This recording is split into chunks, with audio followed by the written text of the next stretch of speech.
Okay, Vaishnavi का question है, do you provide study time table individually? Actually it's my 8th attempt and I have lost all my motivation, but at anyhow I need to clear this because it's last attempt for executive old syllabus. By the way, module 1 मेरा clear है, right? आपका ये 8 attempt है. First of all मैं तो आपको बोलूँगा, जो आपका आप इतने टाइम तक आप रुके हुए हो, इतने टाइम तक आप इस CS को छोड़ा नहीं, फर्स्ट ऑफ ऑल उसके लिए मीन्स मैं आपको अपलॉड करना चाहूँगा कि ये बहुत बड़ी बात है, राइट? बट इसमें एक और चीज़ है कि आप कुछ साइड में कर रहे हो, या तो मीन्स आप अपना पूरा 100% इस चीज़ को नहीं दे रहे हो. अगर आप अपना 100%, पहली बात तो ये एडवाइस सिर्फ, राइट, ये मेरा ओपिनियन समझना, और इसको मतलब ऐसा बुरा मत लगने देना कि यार ये क्यों, मतलब अगर आपने मेरे को कुछ पूछा है तो मेरा तो कुछ फ़ायदा वगैरह है नहीं, मैं बता रहा हूँ आपको क्या क्या करना चाहिए. अगर आप मेरे को सिर्फ थोड़ा 5-10 मिनट के लिए भी सुन लो, और वो नेक्स्ट 80 डेज, आपके हाथ में 80 दिन है और इनफ दिन है, ये 80 दिन अगर आप फॉलो करते हो तो मैं तो फुल कोशिश करूँगा कि आप पास हो जाओ. मैं तो चाहूँगा आप पास हो जाओ, राइट? बट 80 दिन आपको ये फॉलो करना है, जो भी मैं ये 5-10 मिनट इस वीडियो में बोलने वाला हूँ. ओके, 8 अटेम्प्ट लग गया है, इसका मतलब कुछ ना कुछ तो आप साइड में आपके चल रहा है, या तो आप कोई जॉब कर रहे हो, राइट, या तो आप किसी को अपना टाइम दे रहे हो, राइट? ऐसा हो ही नहीं सकता कि आपका एक ग्रुप बाकी है और इतने सारे अटेम्प्ट लग जाए, ऐसा हो ही नहीं सकता कि आप आपकी फुल एनर्जी डाल रहे हो और फिर भी आप फेल हो रहे हो. ये मैथमेटिकली साइंटिफिकली पॉसिबल नहीं है कि मैं मेरा फुल पोटेंशियल दे रहा हूँ, बार बार दे रहा हूँ, लगातार 3, 4, 5, 6, 8 अटेम्प्ट से दे रहा हूँ और फिर भी मैं फेल हो रहा हूँ. तो मैं बोलूँगा इसमें कुछ तो जो आप साइड में कर रहे हो, या तो आप किसी को टाइम दे रहे हो, राइट, आप कोई जॉब वगैरह कर रहे हो, या फैमिली में हेल्प कर रहे हो, कुछ भी हो सकता है, XYZ ABCD. तो मैं बोलूँगा ये 80 दिन के लिए उसे कट ऑफ कर दो, एकदम शट डाउन कर दो. ये 80 दिन, ये 80 डेज, थोड़ा शाहरुख खान जैसा हो रहा है कि 90 मिनट वाला, बट ये 80 डेज़ आपको सिर्फ और सिर्फ ग्रुप 2, ओल्ड सिलेबस का ग्रुप 2, बस वही दिखना चाहिए, सोते जागते खाते पीते कि हाँ ग्रुप 2. और सबसे बड़ी बात, सिर्फ 4 ही सब्जेक्ट पढ़ना है, राइट? 4 सब्जेक्ट पढ़ना है, आपका एग्जीक्यूटिव क्लियर हो जाएगा. आपको बीच में एक दिन की छुट्टी है, राइट? आपको ओल्ड देना है, न्यू देना है, आपको वो भी पता है कि मेरे को ओल्ड सिलेबस देना है, और 4 ही सब्जेक्ट से 80 दिन है हाथ में. मीन्स मैथमेटिकली ये एकदम इतना बड़ा टास्क नहीं है, इम्पॉसिबल तो है ही नहीं, मतलब ये इजी टू अचीव है. और मैं सच बोल रहा हूँ, इजी टू अचीव है. ग्रुप 2 इतना हार्ड नहीं है, एग्जीक्यूटिव का ओल्ड सिलेबस का इतना हार्ड नहीं है.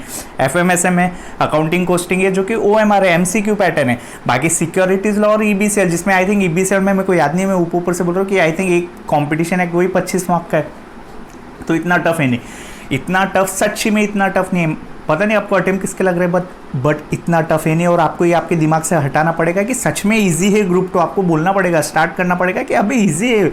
पता नहीं अभी तक क्यों नहीं हुआ, बट अभी मैं फुल डेडिकेशन से पढ़ूंगी और अपना टाइम दूंगी. अभी मैं ऐसा चाहता हूँ कि आप ऐसा नहीं कि आज से ही 12-12 घंटे, ये वीडियो देखने के बाद 12-12 घंटे दे दो, वो होगा नहीं, मेरे को पता है वो होगा नहीं. तो मैं बोल रहा हूँ 6 से 8 घंटे भी दिए, राइट? एक ही ग्रुप बाकी, आपका 80 दिन हाथ में, 6 से 8 घंटे भी दिए, लेकिन कंसिस्टेंटली 8 घंटे या 6 से 7, 6 घंटे भी कंसिस्टेंटली 2 घंटे भी दिए आपने पूरे दिन में. 3 बार भी सिटिंग्स दे दी, और कभी ज़्यादा मन हो गया तो 8 घंटे भी दे दिए 80 दिन में. मैं बोल रहा हूँ ईजी टू अचीव है 80 दिन. अगर आप 8-8 घंटे, 6-6 घंटे सिर्फ एक मॉड्यूल को दे रहे हो, ओके, किस क्या पास नहीं हो गया आप? मेरे को ये बताओ कि 8-8 घंटे देने के बाद पूरे दिन में किस क्या पास नहीं, आराम से पास हो जाओगे. ऐसा हो ही नहीं सकता कि आप पास ना हो, राइट? तो अभी इसमें मैं कुछ टिप्स बोलूँगा. सबसे पहले आपको क्या करनी है, आपके जो ग्रुप 2 की है इसकी मार्कशीट देखनी है आपको. मार्कशीट बोल रहा हूँ, question answer sheet previous year questions नहीं बोल रहा हूँ, मार्कशीट बोल रहा हूँ. बच्चों की, जो भी बच्चे पास हुए या जो भी बच्चे फेल हुए, एटलीस्ट आप अब भी ये वीडियो खत्म होने के बाद 40 से 50 मार्कशीट देखो ग्रुप 2 की, कि बच्चे कैसे पास हो रहे हैं, उनका जो पैटर्न क्या है, उनको कैसे मार्क्स मिल रहे हैं. 50-50, 50-50, 60-60, 60-60, ऐसे बच्चे होंगे नहीं. पता है मार्क्स कैसे, मेजोरिटी ऑफ मार्क्स कैसे आ रहे होंगे? 60-60, 40-40. मतलब 4 में से बच्चे क्या कर रहे हैं, सबकॉन्शियसली या कॉन्शियसली 2 सब्जेक्ट में अपनी पूरी जान लगाते हैं, और 2 सब्जेक्ट को एवरेज प्रिपेयर करते हैं, राइट? 2 सब्जेक्ट में अच्छे पढ़ते हैं और 2 सब्जेक्ट में एवरेज. तो जो भी बच्चा पास हो रहा है, आप देखोगे जो भी मेजोरिटी ऑफ बच्चे पास हो रहे हैं, वो कैसे पास हो रहे हैं? 60 60 40 40 यही देखोगे आप, या तो 45 45 55 55, मतलब 2 सब्जेक्ट अच्छे से कर रहे हो और बाकी 2। ऐसा हो ही नहीं सकता किसी बच्चे को 60 60 60 60 आ गया है, ऐसा होगा ही नहीं, क्योंकि चारों को इक्वल वेटेज दे दिया ना आपने, चारों सब्जेक्ट को इक्वली वेटेज दे दिया ना, तो आपके मार्क्स कैसे आएंगे पता है? आप कैसे अटक जाओगे? एग्रीगेट में अटक जाओगे, 45 48 48 49 ऐसा अटक जाओगे भाई। 50 50 50 50 लाने थे, राइट? क्योंकि आपने क्या किया, इक्वली सबको दे दिया। तो आप क्या कर सकते हो, थोड़ा स्मार्ट पढ़ना है।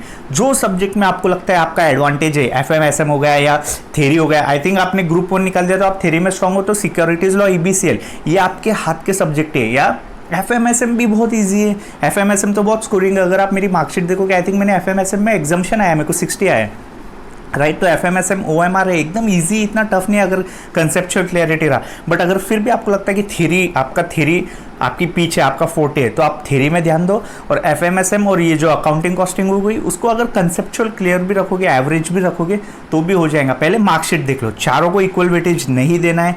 क्या करना है आपको, सिंपल, जो आपके अच्छे सब्जेक्ट हैं उनको आगे लाओ। जहाँ पे आप 52 स्कोर कर सकते हो उसको 58 59 60 तक लेके आओ। और जहाँ पे आप जो अपना मन नहीं लगता उसको आपको बस 40 तक ही खेलना है, उसमें ज़्यादा टाइम भी नहीं कि इसमें 45 48 भी आ गए। और थैंक्स टू ICSI वो ग्रेस देके ढकेल देता है, जिसको अगर आपको 38 रहेगा तो वो 4-5 मार्क की ग्रेस देके आपको 43 44 45 तक भेज देता है। ICSI ऐसा ही करता है, राइट? बट आपके कुछ सब्जेक्ट चाहिए जो कि आपको वो एग्रीगेट के पास लेके आ रहे हो, राइट? जहाँ पे आपको 58 59 जो कि आपको पुश कर रहा है, पूरा एग्रीगेट में आपको पुश कर रहा है, ऐसे एटलीस्ट 2 सब्जेक्ट तो चाहिए। तो वो 2 सब्जेक्ट कैसे आएंगे, जहाँ पे भी आपका इंटरेस्ट है उसको थोड़ा ज़्यादा टाइम दो, ताकि वो आपका एग्रीगेट निकालने में मदद करे। ओके, तो आपको क्या करना है, पहले मार्कशीट चेक कर लो, तो आपको कॉन्फिडेंट आएगा, अरे हाँ बच्चे ऐसे ही पास हो रहे हैं। 60 मेरी मार्कशीट देखो, मेरे को एक सब्जेक्ट में FM SM मेरा 40 था, वहाँ पे मैंने सिक्योरिटीज लॉ और आई थिंक EBCL या अकाउंटिंग कॉस्टिंग को ऐसा रखा था, साइड में रखा था कि यार ये होंगे तो होंगे, बट मेरे को FM SM में अच्छा स्कोर करना था।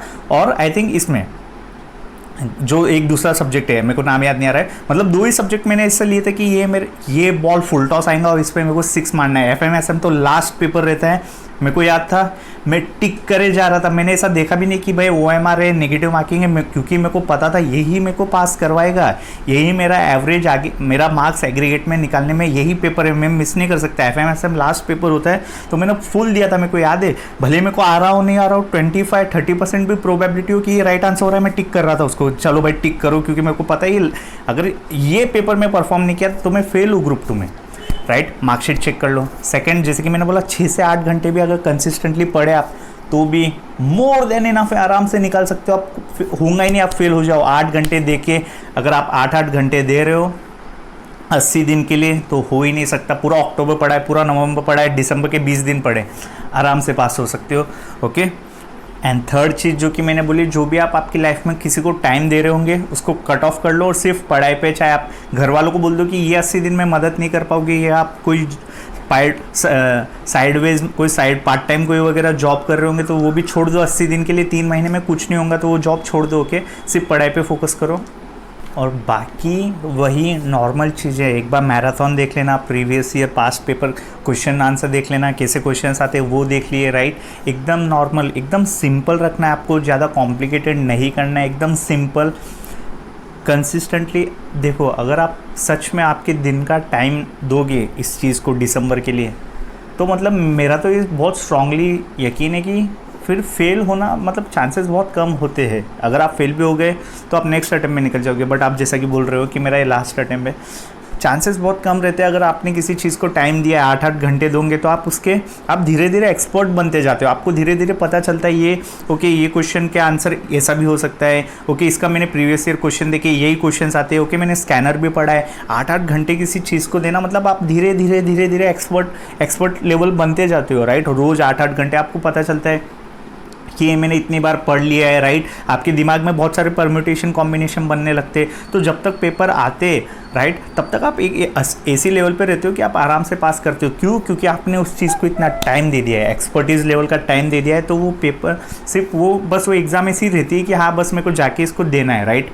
ओके, जाके आओ, दे के आओ एग्ज़ाम। लास्ट में बीमार वगैरह मत पड़ना, दिसंबर आने वाला है तो ध्यान रखना। ओके, ऐसा मत होने देना कि कोई बाहर के कैटलिस्ट की वजह से आप बीमार हो गए, राइट? मतलब कुछ हो गया, आइसक्रीम वगैरह खा ली और बीमार गिर गए और 1-2-3 दिन आपके वेस्ट हो गए फिर वापस से पढ़ने में। तो मतलब एकदम सिंपल रखना है, थोड़ा सा डिसिप्लिन के साथ ज़्यादा उछल कूद नहीं करनी है, चुपचाप पेपर आने वाले दे के आना है, दैट्स इट। और कुछ भी नहीं करना है, आराम से आप पास हो जाओगे, राइट। ईजी है, सच में ईजी है, सच में ऐसा नहीं आपको बोलने के लिए बोल रहा हूँ, सच में ईजी है, राइट। कोई रॉकेट साइंस नहीं है। जब आप पास हो जाओगे तब आप बोलोगे अबे इतने अटेम्प्ट्स किसके लग गए भाई, इतना ईजी था ये, सच में इतना ईजी था, राइट। टाइम दिया तो आराम से निकल गया, ऐसा हुआ ही नहीं कि मेरे को टाइम देने के बाद भी मैं फेल हो गई। और सबसे इम्पॉर्टेंट, लास्ट में गिव अप मत कर देना। लास्ट में जब दिसंबर आएगा तो ऐसा नहीं होना चाहिए कि मेरी पढ़ाई नहीं हुई। वो आपको लगेगा ही, वो लास्ट दिन भी लगेगा कि और 5-6 दिन होते तो मेरी अच्छे से पढ़ाई हो जाती। कुछ नहीं, जितनी भी पढ़ाई हुई है मोर देन इनफ है, 80 दिन है, मोर देन इनफ है। जितनी भी नहीं हुई होंगी तो भी पेपर दे के आओ, एकदम पेपर में पास होने जैसा लिखो, चाहे पढ़ाई हुई हो ना हुई हो। ये थॉट्स आते हैं, हर रैंकर के दिमाग में भी यही थॉट आता है कि यार पढ़ाई नहीं हुई है, ठीक से प्रिपरेशन नहीं हुआ, एक और रिवाइज कर लेता हूँ। ये नॉर्मल थॉट से ही आएंगे आपके दिमाग में। आपको बस शो अप करना है, पेपर दे के आना है, एकदम आराम से लिखना है पेपर में। आपको नहीं आ रहा है, अगर आपने 8-8 घंटे दिए और अगर आपको आंसर नहीं आ रहा है तो किसी बच्चे को नहीं आ रहा है, तो आप बस लिख के आ जाओ जो भी मन में आ रहा है। पेपर 100 मार्क्स का अटेम्प्ट करना है, राइट। बस यही, अगर हम बस ये बेसिक चीज़ें करें तो इतना हार्ड नहीं रहेगा। एक एडवांटेज भी है आपके पास कि ओल्ड सिलेबस का लास्ट अटेम्प्ट पे तो ICSI पासिंग परसेंटेज अच्छा रखेगा, बट इसके भरोसे बैठना मत। ऐसा समझना सिंगल डिजिट भी आएगा पासिंग परसेंटेज तो भी मेरे को कुछ फ़र्क नहीं पड़ता। अगर एक बच्चा भी ICSI पास करने वाला रहेगा तो वो मैं रहूँगी इस बार, ऐसा सोच के पेपर दे के आना। और बस इतना ही बोलना है। सच में इतना टफ नहीं है, सच में इतना टफ नहीं है एग्जामिनेशन। और ये पता है कब पता चलता है, जब आप पास हो जाते हो। सच में जो टफ है वो आई थिंक ओल्ड सिलेबस का, CS प्रोफेशनल के ओल्ड सिलेबस का ग्रुप 2 वो सच में टफ है, राइट। उसका पासिंग परसेंटेज कम है, उसमें RCD है। वो ऐसा है कि वो आप सोचो आपके बच्चों का group 1 group 3 CS executive professional का ग्रुप 1 ग्रुप 3 पूरी आर्टिकलशिप निकल जाती है और सिर्फ ग्रुप 2 में अटके रहते हैं, राइट। जैसा कि मैं अटका था, मेरे को 4th अटेम्प्ट में पास हुआ। मैं ग्रुप 2 मेरा 4 अटेम्प्ट लगे। सोचो सिर्फ 3 सब्जेक्ट थे और मेरे को 4 अटेम्प्ट लग गए सिर्फ वो एक ग्रुप को निकालने, क्योंकि वो सच में टफ है। वो एकदम एक्सपर्टीज़, एकदम टेक्निकल नॉलेज रिक्वायर लगती है उस पेपर को निकालने के लिए। बट ग्रुप 2 एग्जीक्यूटिव का अगर आपको बेसिक चीज़ें भी पता है, क्या है FMSM के छोटे कंसेप्ट भी पता है, basic conceptual clarity, securities law का थोड़ा पता है, EBCL का थोड़ा अपने ऊपर से हर कंसेप्ट के 5-5 पॉइंट भी रट्टा मार लिए, 5-5 पॉइंट भी याद कर लिए, रट्टा मार लिए बोल दिया मैंने। बट मार लो रट्टा, अगर कोई कंसेप्ट नहीं समझ रहा है रट्टा मारो, आपको एग्जाम निकालनी है भाई, बस। ओके, तो एग्जीक्यूटिव का याद रखना, उसमें आपको एक्सपर्टीज लेवल की नॉलेज नहीं लगेगी। उसमें सिर्फ कोई भी कंसेप्ट आता है, कोई भी क्वेश्चन आता है, उस पर बस 5 लाइन लिख दिया अपने, दैट्स इट। मेरा एक और वीडियो देख लेना आप कि एग्जाम में कैसे आंसर लिखना है। आप देखोगे ना मैं कैसे आंसर लिखता था, कि जो भी क्वेश्चन रहता था बस 5-6 लाइन में खत्म करता था उसको, आधे पेपर में निपटा देता था। और आप देखोगे मेरे को 5 आउट ऑफ 5 मार्क्स मिले। ये वीडियो चेकआउट करना, आपको पता चल जाएगा कि कैसे आंसर लिख के आना है। ओके, इन द एंड मैंने जो भी बोला, एक बार जब भी आपको लो फील हो रहा हो तो वापस ये वीडियो चेक करना है। ये वीडियो सिर्फ आपके लिए बना रहा हूँ मैं, ओके। और आप पास हो जाते हो, लेट्स गो, राइट। और सच बोलूँ बहुत ईजी है, ओके।